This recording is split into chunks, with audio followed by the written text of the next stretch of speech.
Okay, तो कैसे हैं आप सब? उम्मीद करता हूँ बढ़िया होंगे। और आज का जो लेक्चर है विद्युत धारा करंट इलेक्ट्रिसिटी को लेकर प्रतिरोध की ताप पर निर्भरता। मुँह में छाला था, अब थोड़ा-सा ठीक है, तो लेक्चर रिकॉर्ड कर सकते हैं, ठीक है? प्रतिरोध की ताप पर निर्भरता, ठीक है? इसको अपन देखने वाले हैं और इससे पुराने लेक्चर आपने नहीं देखे तो उनको पहले एक बार देख लें। 3 लेक्चर और हो चुके हैं और नोट्स वगैरह डिस्क्रिप्शन में देखने को मिल जाएँगे। यहाँ पर क्रैश कोर्स है, तो मेन कॉन्सेप्ट को पढ़ेंगे, थ्योरी आपको डिस्क्रिप्शन में और नोट्स में देखने को मिल जाएगी, जो कि बिल्कुल फ्री है। अभी तक मैंने आपको क्या बताया था, ρ = m/n/e स्क्वायर टाउ, ठीक है? ये मैंने फॉर्मूला बता दिया था। यहाँ पर m मास होता है, ये इलेक्ट्रॉन होते हैं n, एक अंक आयतन में इलेक्ट्रॉन का घनत्व होता है, टाउ विश्रांति काल होता है, ठीक है? अब प्रतिरोध को निकालोगे तो प्रतिरोध इक्वल टू होता है प्रतिरोधकता इंटू लंबाई बटा क्षेत्रफल। प्रतिरोधकता m/n/e स्क्वायर टाउ, तो प्रतिरोधकता की जगह m/n/e स्क्वायर टाउ लिख दिया, n/e स्क्वायर टाउ लिख दिया, L अपन एज इट इज का एज इट इज रहा, तो ये प्रतिरोध का फॉर्मूला निकल के आ गया। ये अपन पिछले लेक्चर में जान चुके थे। इस लेक्चर में ऐसा कुछ भी नहीं देखना अपने को अब, ठीक है? अब मैंने अभी तक आपको प्रतिरोध की ताप पर निर्भरता बता दी थी चालकों के लिए और कुचालकों के लिए। अर्धचालक भी आप ले सकते हो, इसमें सेमी कंडक्टर भी यहाँ पर आप ले सकते हो, सिलिकॉन, जर्मेनियम, इन सबको। वैसे अर्धचालक का एक डेडिकेटेड चैप्टर और है अलग से, जिसको आप आगे चल के पढ़ोगे, ठीक है? अब यहाँ पर देखो, ρ = m/n/e स्क्वायर टाउ। मैंने आपको क्या बताया था कि चालक जो होता है उसमें करंट बह जाता है, क्योंकि उसके अंदर फ्री इलेक्ट्रॉन होते हैं। तो चालक के पास क्या होते हैं? फ्री इलेक्ट्रॉन होते हैं और उनमें आपस में टक्कर होती है। टक्करों के बीच का जो समय होता है उसको कहा जाता है टाउ, यानी कि विश्रांति काल। अब जैसे ही आप तापमान को बढ़ाते हो, जैसे ही आप टेम्परेचर को इंक्रीज करते हो, तो उसके अंदर फ्री इलेक्ट्रॉन की संख्या बढ़ जाती है, यानी ये जो n है इसमें बढ़ोतरी हो जाती है। ज़्यादा बढ़ोतरी नहीं होती, थोड़ी बहुत बढ़ोतरी हो जाती है अगर आप टेम्परेचर को बढ़ा देते हो। समस्या ये आती है कि जब इलेक्ट्रॉन बढ़ जाते हैं तो उनके बीच टक्कर बहुत ज़्यादा होने लगती है, तो टक्करों के बीच का समय घट जाता है। अब जैसे ये मेरे पास 2 है, तो इनकी टक्कर होने में मान लो x समय लगा। अब ऐसे 10-20 हों तो तुरंत टकराने लगेंगे, तो टकराने में कम समय लगेगा, यानी जो टाउ है, विश्रांति काल है, ये टाउ कम हो जाता है, और कम नहीं, बहुत ज़्यादा कम हो जाता है। अब टाउ में अगर बहुत ज़्यादा कमी होगी तो प्रतिरोध में बहुत ज़्यादा बढ़ोतरी होगी। अगर नीचे की संख्या में कमी आती है तो इधर की संख्या बढ़ जाती है। तो टाउ में बहुत ज़्यादा कमी होने के कारण प्रतिरोध बहुत ज़्यादा बढ़ जाता है। तो चालकों में कुल मिलाकर अगर चालकों में आप टेम्परेचर को इंक्रीज करते हो, T4 टेम्परेचर, तो जो प्रतिरोध है इसमें भी बढ़ोतरी हो जाती है, प्रतिरोध भी बढ़ जाता है। कुचालक और अर्धचालकों में मैंने आपको क्या बताया था? कुचालकों और अर्धचालकों में ज़्यादा फ्री इलेक्ट्रॉन नहीं होते। कुचालक अर्धचालकों में फिर भी थोड़े बहुत होते हैं, कुचालकों में बहुत कम फ्री इलेक्ट्रॉन होते हैं। अब जब आप क्या करते हो, टेम्परेचर को बढ़ा देते हो, तो उनके टाउ यानी कि इलेक्ट्रॉन के बीच जो टक्कर होती है उसमें लगने वाले समय में कमी आती है। अब जैसे कि मैंने बताया, ये 2 हैं, इनमें टक्कर होगी, टेम्परेचर बढ़ा दोगे और फ्री इलेक्ट्रॉन हो जाएंगे, तो वो जल्दी जल्दी टकराने लगेंगे, तो इनके भी टाउ में वृद्धि होती है। लेकिन इलेक्ट्रॉन इनके पास पहले से ही बहुत कम थे, तो टक्कर में समय बहुत कम लग रहा था। अब इलेक्ट्रॉन ज़्यादा हो गए तो टक्कर में समय ज़्यादा लगेगा, लेकिन ऐसा भी बहुत ज़्यादा नहीं लगने वाला। लेकिन पहले इलेक्ट्रॉन बहुत कम थे, लेकिन टेम्परेचर बढ़ाने से आपने क्या किया, जो n था ये बहुत ज़्यादा इंक्रीज हो गया।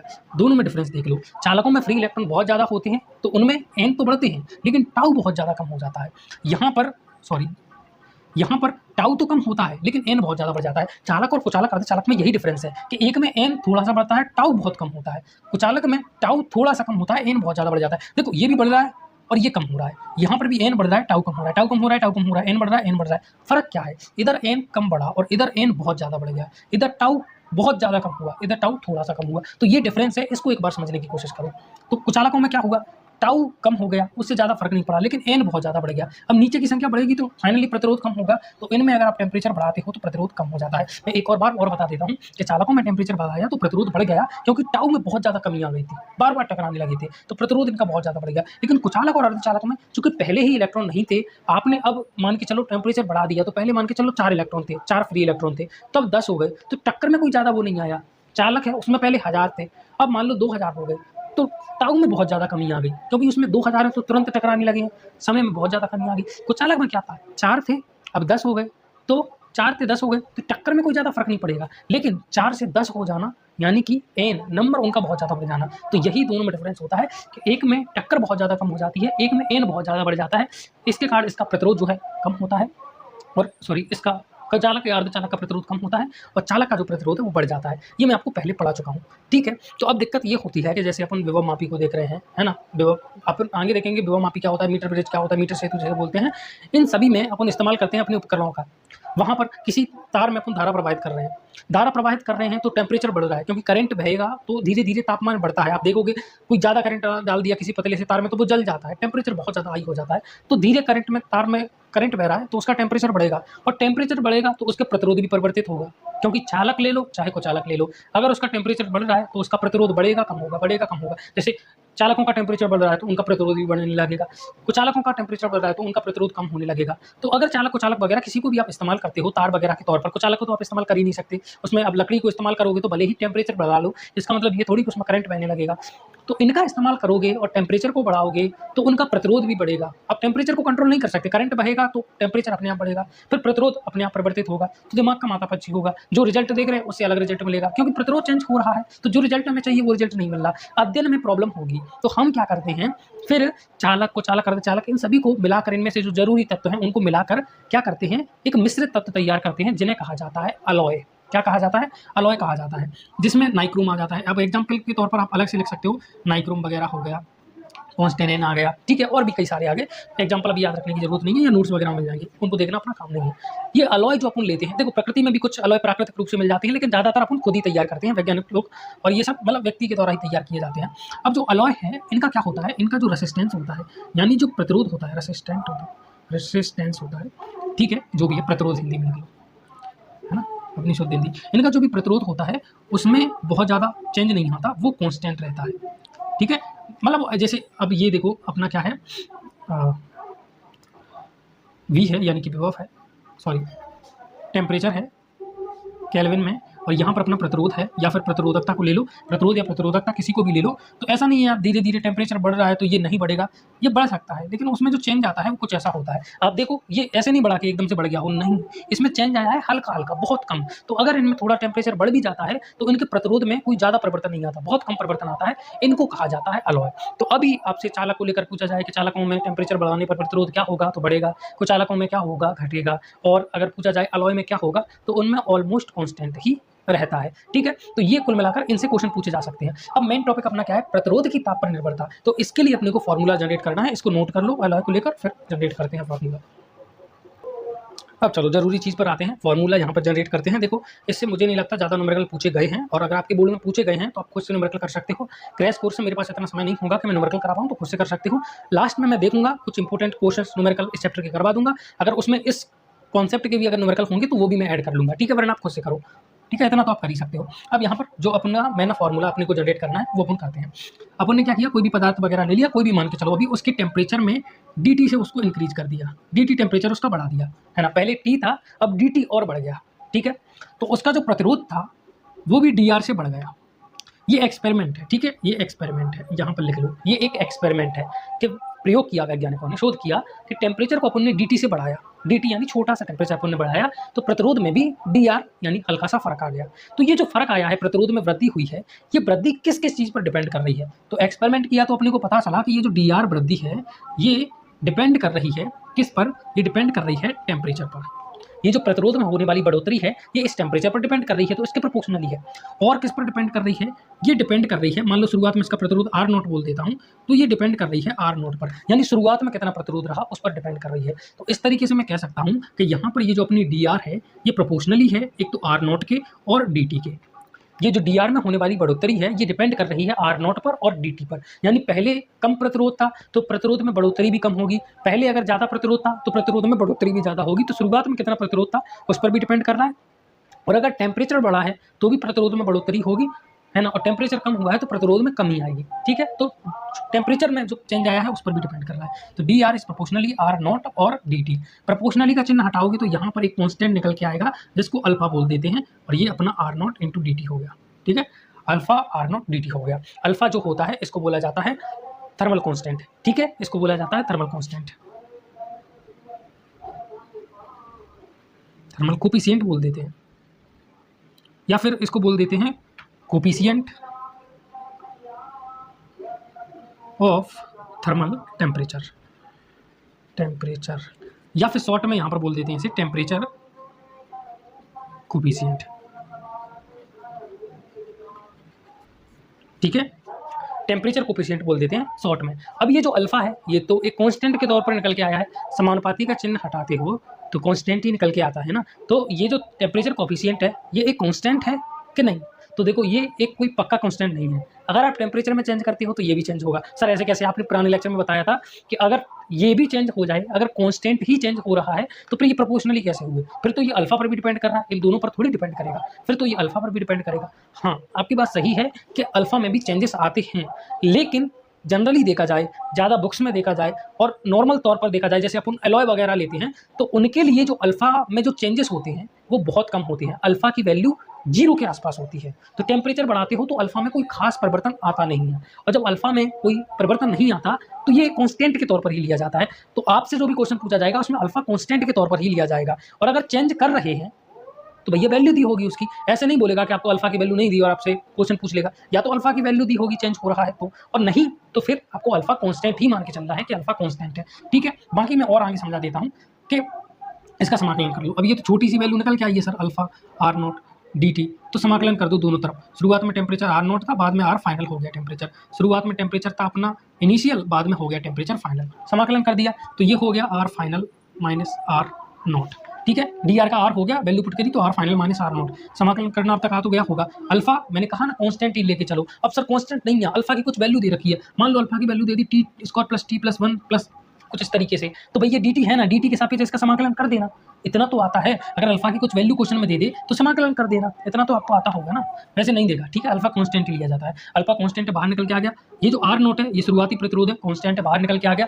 अब ये जो डी टी है इसका समाकलन करोगे तो टी निकल के आ जाए, और टी इनिशियल से टी फाइनल तक वैल्यू पुट करनी है। जैसे यहाँ पर पुट कर दी वैसे यहाँ पर पुट कर दोगे तो क्या निकल के आ जाएगा, मैं पुट ही कर देता हूँ सीधा, टी फाइनल माइनस के T initial, R final minus के R naught, R final minus के R naught, T final minus के टी इनिशियल। समाकलन करना आ गया होगा, आर फाइनल या आर नॉट इधर गया तो प्लस के हो गया, प्लस में इधर क्या था alpha R naught T final minus T initial, यानी बाद में टेम्परेचर माइनस पहले टेम्परेचर, तो इसको डेल्टा टी बोल दो, टेम्परेचर में change, R final R naught दोनों में है तो कॉमन आ गया, यहाँ पर क्या बचा 1 प्लस के अल्फा डेल्टा टी, तो आर फाइनल बराबर R naught alpha delta T, ये फॉर्मूला निकल के आ गया।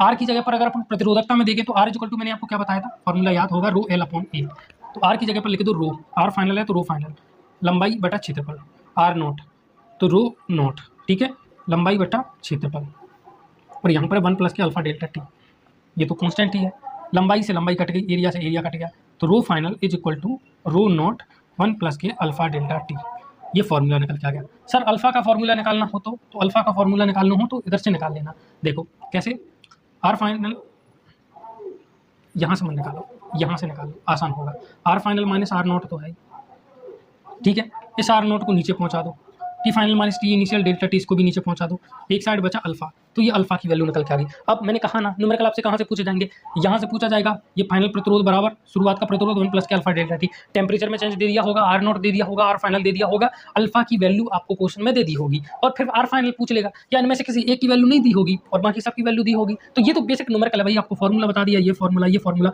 ये फॉर्मूला, तो अब यहाँ पर वैल्यू पुट करके आपको आंसर निकालना है, और कुछ करना क्या है, बस यहाँ पर गड़बड़ी है कि अल्फा की वैल्यू कुछ इस तरीके से दी गई हो, सॉरी अल्फा की वैल्यू कुछ चेंजेबल दी गई होगी, है ना, एक इस तरीके से चर राशि के रूप में ना दी गई होगी, एक बहुपद के रूप में दी गई होगी, तो भाई उसका समाकलन कर देना, सीधी सी बात है।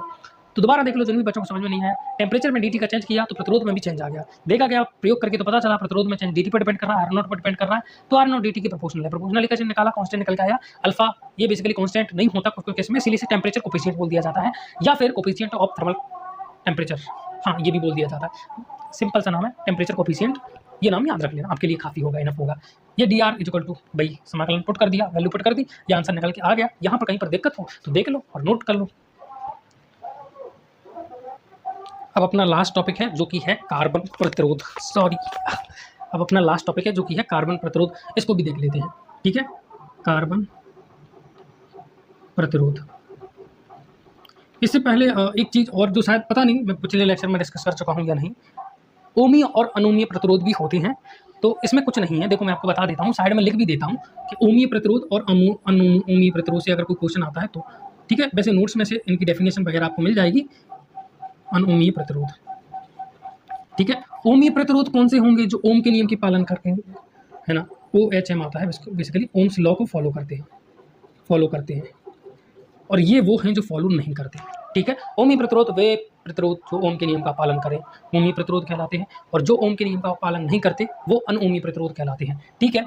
अब बेसिकली जब हाई टेम्परेचर होता है, सॉरी जब लो टेम्परेचर होता है तो सारे चालक वगैरह आप जिनको भी देखते हो वो सब ओम के नियम का पालन करते हैं, लेकिन टेम्परेचर अगर बहुत ज़्यादा हाई हो जाता है ना, तो बहुत ज़्यादा हाई विभवांतर हो जाता है ना, वी भी बहुत ज़्यादा हाई हो जाता है, तो इस कंडीशन में वो ओम के नियम का पालन नहीं करते। तो जब भी बहुत ज़्यादा हाई टेम्परेचर हो जाएगा तो ओम का नियम फॉलो नहीं करते। तो अगर ओम के नियम का अगर आप ग्राफ बनाओगे तो ओम का नियम क्या कहता है, V is proportional to I, constant को हटाओ, समानुपाती के चिन्ह को हटाओगे तो कॉन्स्टेंट निकल के आएगा। तो जैसे जैसे इस तरीके से बढ़ता जा रहा है टेम्परेचर जैसे जैसे बढ़ता जा रहा है वी आई के प्रोपोर्शनल है। यहाँ पर मान के चलो टेम्परेचर बहुत ज़्यादा हाई हो गया। वैसे ग्राफ तो वी और आई के बीच में, मैं समझाने के लिए बता रहा हूँ। यहाँ पर मान लो टेम्परेचर भी बढ़ता जा रहा है ना, इसके आई के साथ साथ टेम्परेचर भी बढ़ता जा रहा है, तो फिर ये वी और आई के प्रोपोर्शनली नहीं होगा। मैंने बताया था ना, अगर टेम्परेचर में बहुत ज़्यादा हो गया तो फिर ये ओम का नियम का पालना नहीं करेंगे। ये कोई ग्राफ नहीं है जो आपसे एग्जाम में पूछा जाए। ओमी और अनोमी प्रतिरोध को देख लो इस तरीके से, है ना। अनोमी प्रतिरोध के उदाहरण में डायोड आ जाता है, ठीक है, डायोड आ जाता है। ये सब आप आगे जाके पढ़ोगे, इसका ग्राफ कुछ इस तरीके से बनता है, ये नोट्स में देखने को मिल जाएगा। डायोड अभी आपको नहीं पढ़ना, आगे चल के आपको पढ़ाऊंगा ही मैं, ठीक है। मॉडर्न फिजिक्स है, उधर पढ़ लेना, ठीक है। तो यहाँ पर दिमाग मत खपाओ, ये ओमी रेसिस्टेंस अनोमी रेसिस्टेंस क्या होता है, बस डेफिनेशन के तौर पर याद कर लो, एग्जाम में पूछा जाए तो। अभी आओ कार्बन प्रतिरोध है, इससे थोड़े बहुत क्वेश्चन पूछे जा सकते हैं, तो उसको देख लो। कार्बन प्रतिरोध क्या होते हैं, बेसिकली बहुत छोटे होते हैं, स्मॉल साइज होता है इनका, और जो प्रतिरोध है यानी कि जो रेसिस्टेंस है वो भी बहुत ज़्यादा हाई होता है इनका। सर अलॉय भी तो अपन ने देखे थे, देखो अलॉय एक तो आकार में उतने बड़े नहीं होते, और दूसरी चीज़ अलॉय में एक दिक्कत है, अलॉय ठीक है, एक तो साइज में तो बड़े होते ही हैं, दूसरी चीज़ कि इनका प्रतिरोध ज़्यादा बड़ा नहीं होता, ठीक है, प्रतिरोध ज़्यादा बड़ा नहीं होता, प्रतिरोध कम होता है। तो हमें कहीं पर ज़रूरत पड़ रही है कम प्रतिरोध की, ज़्यादा प्रतिरोध की जरूरत नहीं पड़ रही, कम प्रतिरोध की जरूरत पड़ रही है, तो अपन करेंगे अलॉय का इस्तेमाल। लेकिन कहीं पर अपने को बहुत ज़्यादा प्रतिरोध की जरूरत पड़ रही है, बहुत ज़्यादा 25,000 ओम प्रतिरोध की जरूरत पड़ रही है, तो ऐसे में अपन कार्बन प्रतिरोध को इस्तेमाल करते हैं। फायदा क्या है, ये बहुत छोटे होते हैं, ऐसे ऐसे बारीक से होते हैं, बिल्कुल बहुत छोटे छोटे होते हैं, और इनका प्रतिरोध बहुत ज़्यादा होता है। मैंने कहा ना 25,000 ओम 30,000 ओम ऐसे जरूरत पड़ रही है, तो ये होते हैं क्या, कार्बन प्रतिरोध, ठीक है। और अलॉय वगैरह के बारे में अपन डिस्कस कर चुके हैं। तो कार्बन प्रतिरोध अपने को पढ़ने हैं। अब ये बहुत छोटे होते हैं ना, तो इन पर क्या है, लिखा नहीं होता कि ये कितने ओम का प्रतिरोध है, तो उसे ज्ञात करने के लिए क्या बना देते हैं, उस पर कलर की पट्टी लगा देते हैं। इसे कलर कोडिंग कहते हैं, कलर कोडिंग, कि भैया कलर देख के अंदाजा लगाना कि कितने ओम का प्रतिरोध है। कलर देख के कैसे, तो उसमें कुछ इस तरीके से पट्टी बनी होती है, ये 3 पट्टी तो थोड़ी पास में होती है, चौथी पट्टी थोड़ी सी दूर होती है, ठीक है। इसको ए बोल दो, इसको बी बोल दो, इसको सी बोल दो, इसको डी बोल दो। ए और बी आपका नंबर दिखाने का काम करती है, ठीक है, नंबर दिखाने का काम करती है। और ये जो सी होती है, ये उसमें एक तरीके से कहीं घात के रूप में उसके एक्सेप्शन रूप को दिखाती है, 10 की पावर n होता है, उसके फॉर्म में नंबर को दिखाने की कोशिश करती है। और ये जो डी होती है, ये परसेंटेज फॉल्ट होता है, परसेंटेज जो प्रॉब्लम होती है, त्रुटि होती है, परसेंटेज त्रुटि। जिन्होंने 11th में बेसिक फिजिक्स पढ़ी होगी उनको पता होगा परसेंटेज त्रुटि क्या होती है। जो प्रतिरोध निकल के आता है वो एग्जैक्ट, जैसे प्रतिरोध की वैल्यू निकल के आई है 25,000 हो, तो वो एग्जैक्टली 25,000 नहीं होती, उसमें कमी भी हो सकती है 25,000 से थोड़ा, और ज़्यादा भी हो सकती है, तो इधर उधर हो सकता है 25 की, तो वही लिखी होती है कि कितने के आसपास है, परसेंटेज फॉल्ट, ठीक है। अभी मैं आपको बता देता हूँ, इसको इधर मिटाकर एक बार सारणी बना देता हूँ, उसे बनाने में टाइम लगेगा। मुझे पता नहीं कितना दिख रहा होगा, क्योंकि वीडियो रिकॉर्ड होने के बाद क्वालिटी थोड़ी सी डिक्रीज हो जाती है। नहीं दिख रहा हो तो मैं बोल दूंगा यहाँ पर, वहाँ से देख लेना, डिस्क्रिप्शन में PDF मिल जाएगा, वहाँ से क्लियर दिख जाएंगी, ठीक है। कोशिश करूँगा डालने की। ये ब्लैक है, ये ब्राउन है, ये रेड है, ये ऑरेंज है, ये येलो है, ये ग्रीन है, ये ब्लू है, ये वायलेट है, ये ग्रे है, ये है वाइट, ठीक है, white. Black, brown, red, orange, yellow, green, blue, violet, green और वाइट, ठीक है। बी रॉय, ग्रेट ब्रिटेन है, वेरी गुड वाइफ, ठीक है। ये याद करने की एक ट्रिक है। बी रॉय ब्रिटेन की है, great Britain, very good wife, ठीक है। गुड या फिर ग्रेट भी कर सकते हो, very great wife. B for black, B for brown, R for red, O for orange, Y for yellow, G for green, B for blue, V for violet और G for grey और W for white, ठीक है।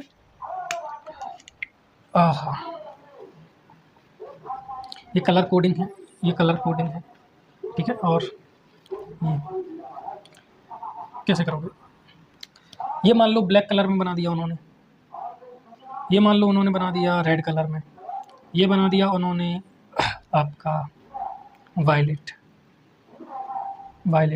और ये बना दिया उन्होंने silver, यहाँ पर बना दिया गोल्ड, ब्लू, वाइट और अगेन ब्लैक, यहाँ पर रेड, येलो और ब्लू, ठीक है। अब आपसे पूछेगा कि भैया प्रतिरोध बताओ क्या हो सकता है, ठीक है। देखो अब आपसे इस तरीके से बना के बता देगा कि पूछेगा प्रतिरोध क्या हो सकता है, और यही से क्वेश्चन बनेंगे, पूछा जाएगा। ये सारा डी आपसे कोई नहीं पूछ रहा मेरे भाई, पूछेगा आपसे क्वेश्चन कि अब प्रतिरोध निकाल के बताओ इस रेसिस्टर का प्रतिरोध क्या होगा, ठीक है। तो इसका प्रतिरोध कैसे निकालोगे, शुरुआत के 2 अंक डिजिट करते हैं, बताते हैं प्रतिरोध की जो बेसिक यूनिट है, मेन यूनिट है उसको। तो पहला है ब्लैक, दूसरा है रेड। ब्लैक का मतलब क्या है, 0 यानी शुरुआत में कुछ नहीं। फिर है रेड का मतलब है 2, ठीक है, 2। गुड। दूसरा 10 की पावर में बताते हैं, तो ब्लैक का मतलब तो 0 हो गया, रेड हो गया, फिर वायलेट, वायलेट यानी बैगनी, तो वायलेट ये रहा बैगनी, इसका क्या है 7 है, तो 10 की घात 7, 10 की घात 7, तो 2 गुणे 10 की घात 7 ओम इसका प्रतिरोध निकल के आ गया। लेकिन मैंने कहा ना इतना हो पक्का नहीं है, इसके आसपास हो सकता है, तो ज़्यादा भी हो सकता है, कम भी हो सकता है। कितना कम हो सकता है? सिल्वर, सिल्वर का मतलब होता है 10%, तो 10% की ज़्यादा और कमी इनमें हो सकती है। तो 2 गुणे 10 की घात 7 प्लस के 10% की कमी, मतलब जो उसमें प्रतिशत त्रुटि है वो, ये इसका फाइनल आंसर है। अब इसको करके बताओ। रेड है सबसे पहले, तो 2 हो गया, ठीक है। फिर है येलो, तो येलो का मतलब है 10 की घात, सॉरी येलो का मतलब है 4, तो रेड यानी 2, येलो यानी 4 गुणित। तीसरा है ब्लू, ब्लू कहाँ पर है? ये रहा, क्या है 6, तो 10 की घात 6। सारणी में देख लो, आप सीधा उंगली पर याद कर लो, देखो ब्लैक ब्राउन, ठीक है, black brown red orange yellow green brown, sorry green blue और वायलेट और वाइट, ठीक है, वायलेट और ग्रे और वाइट, मैं भी कभी कभी कन्फ्यूज हो जाता हूँ, ठीक है। आप उंगलियों पर एक और बार फैला कर देख लो और याद कर लो, और उंगलियों पर ही इनको निकाल लिया करो, ठीक है। Black brown red orange yellow green blue violet grey white, मुझे भी पूरा पढ़ना पड़ता है बीबी रॉय की ग्रेट ब्रिटेन में ग्रेट वाइफ, ठीक है, छोड़ो चक्कर अभी, ठीक है। रेड येलो ब्लू, इसमें तो 3 ही पट्टी बनी है, चौथी पट्टी बनी नहीं है, तो चौथी पट्टी नहीं बनी हो, नो कलर हो, तब त्रुटि प्लस माइनस में लिख देना 20%। नो कलर के लिए लिख रखा है 20%। अगर गोल्डन है तो 5%, सिल्वर है तो 10%। इसको करके बताओ। तो सबसे पहले ब्लैक है, ब्लैक सबसे ऊपर आता है तो 0 हो गया, फिर हो गया वाइट, वाइट सबसे नीचे आता है तो 9 हो गया, फिर है ब्लू, ब्लू यहाँ पर निकल के आता है ये, तो 10 की घात 6, 10 की घात 6। गोल्ड है तो 5% की त्रुटि हो सकती है, प्लस माइनस 5%, ये इसका आंसर है। तो इस तरीके से आपको करना है, कार्बन प्रतिरोध के आंसर निकालना है। तो उम्मीद करता हूँ ये चीज़ें भी आपकी समझ में आ गई होंगी। हैंड राइटिंग कमजोर है, थोड़े लेटर छोटे छोटे लिखे हैं, मैं समझ रहा हूँ इन सब चीज़ों को, बट देखो भैया मैंने पहले भी प्रॉब्लम बता दी थी आपको, इन सबका पीडीएफ मैं आपको डिस्क्रिप्शन में दे दूंगा, फिर आपको कोई दिक्कत नहीं होगी, वहाँ से जाकर नोट कर लेना, कुछ नोट करना है, बाकी नोट्स आपके लिए खुले डले हुए हैं, वहाँ से जाकर जो थ्योरी आपको रचनी है वो रचो और अपनी तैयारी करो। और कोई भी आपको फीडबैक देखनी है, क्या इंप्रूवमेंट करना है, क्या नहीं, कहाँ पर समझ में नहीं आया, कहाँ पर प्रॉब्लम हो रही है, वो आप कमेंट सेक्शन में लिख सकते हो। मैं मिलूंगा आपसे नेक्स्ट लेक्चर के अंदर, तब तक के लिए गुड बाय, जय हिंद।